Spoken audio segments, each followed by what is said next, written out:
ஹாய்ங்க. எல்லோரும் எப்படி இருக்கீங்க? நல்லா இருக்கீங்களாங்க? நமக்கு பார்த்தீங்கன்னா ஸ்கூல் போகிற அன்றைக்கி கூட வேலை கம்மியாக தாங்க இருக்கும். அது என்னன்னு தெரியல. பள்ளிக்கூடம் போகிற அன்றைக்கி வேலையெல்லாம் குறையா தான் இருக்குது. வீட்டில் பிள்ளைங்க இருக்கிற அன்றைக்கி பார்த்தீங்கன்னா அன்றைக்கி தாங்க வேலை நிறையா தெரியும்.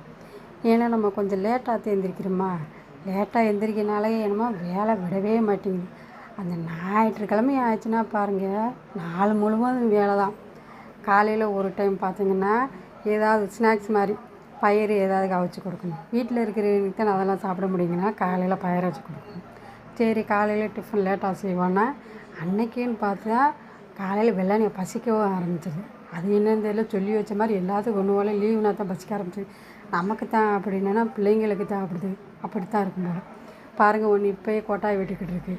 தூங்குன்னு சொன்னால் தூங்குறதும் கிடையாது. நைட்டு பூரா விளாட்ரு. இதே சோழி தான் இந்த சிறுசுக்கு.